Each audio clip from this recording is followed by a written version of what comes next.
Customer আজকে এসে বলছে দিদি ভাই ইউটিউব ফেসবুকে দেখি থাক থাক লটকন বানাতে কত সুন্দর সুন্দর, তুমি সেই রকমই বানিয়ে দাও না। আমি আচ্ছা ঠিক আছে, তুমি কি রকম নেবে বলো, আমরা তো রেডি করি, খালি তোমরা বললেই বানিয়ে দেবো। চলো কিভাবে বানিয়েছি দেখা যাক। প্রথমে আমি দেখো চওড়ায় 4 ইঞ্চি, লম্বেও 4 ইঞ্চি, পুরোটাই কিন্তু সমান।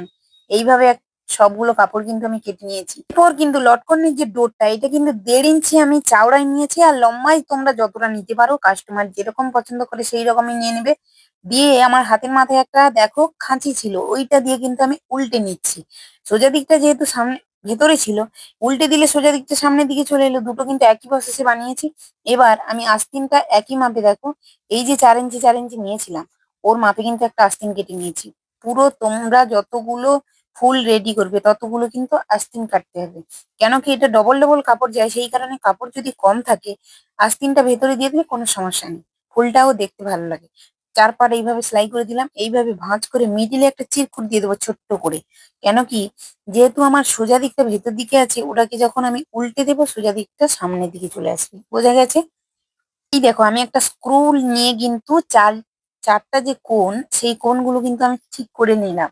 একই প্রসেসে কিন্তু সবগুলোকে আমি রেডি করে নিয়েছি। দেখো দেখতে পেলে 6টা ফুল টোটাল।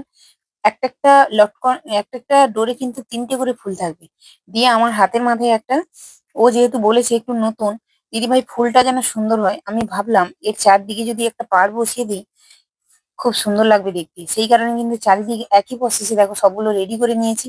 নিয়ে কিন্তু এইভাবে দেখো ডোরটা যে বানিয়ে রেখেছিলাম, যটা ফুল বানাবে একসঙ্গে সবগুলো গলিয়ে নেবে। কেন কি, আমরা কি বলতো গলিয়ে নিলে কি হয়, ধরো পিঠের পিঠের সঙ্গে লটকনের দড়িটা অ্যাটাচ করে নিয়েছি, তখন কি হয় এটাকে একসঙ্গে সবগুলো গলিয়ে নিলে সুবিধা। না হলে তুমি গলাবে কেমন করে, তাই না? এবার এই যে দেখো মিডিলে কিন্তু সবসময় ডোরটা থাকবে। তোমাদের বুঝতে যদি অসুবিধা হয়, এই সাইড থেকে 1 ইঞ্চি, এই সাইড থেকে 1 ইঞ্চি নিয়ে কিন্তু এইভাবে সেলাই হবে। কেমন করে করছি একটু লক্ষ্য করো, খুবই সহজ পদ্ধতি। চকের দাগটা দিলাম কেন বলো তো, ওইসব তো আমাদের লাগে না, তোমরা যাতে বুঝতে পারো সেই কারণে কিন্তু আমি বুঝিয়েছি চকের দাগ দিয়ে। বোঝা গেছে? এবার এটাকে দেখো, এটাকে ফিতেটাকে মিডিলে রেখে কিন্তু যেমন ভাঁজ করেছিলাম আবারও অপর সাইডটা তেমন ভাঁজ করে, এই সাইড থেকে 1 ইঞ্চি, অপর সাইড থেকেও 1 ইঞ্চি। দেখো আমি চকের দাগ দিয়ে তোমাদেরকে বুঝিয়ে দিচ্ছি। আর যখন সেলাইটা করবে সূচটাকে কিন্তু মিডিলে বসাবে, দিয়ে ঘোরাবে, তখন কোনটা অটোমেটিক দাঁড়িয়ে যায়। বোঝা গেছে? এইভাবে দেখো সূচটাকে এই দেখো বসালাম, বসিয়ে এইভাবে ঘুরিয়ে কিন্তু এ করেছি। দেখো এটা যখন সোজা করবো কত সুন্দর এসছে দেখো ফুলটা, খুবই সুন্দর। মানে না দেখলে আর না করলে তোমরা নিজেরা বুঝতে পারবে না।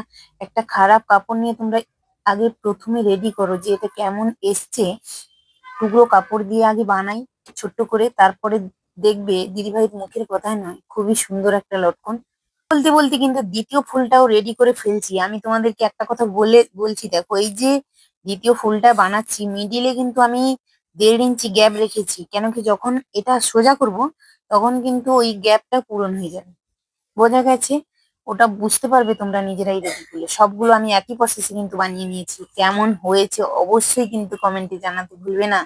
আর তোমরা একটা কমেন্ট করলে আমার খুব ভালো লাগে। আর কারো কিছু জানার থাকলে অবশ্যই জানাবে।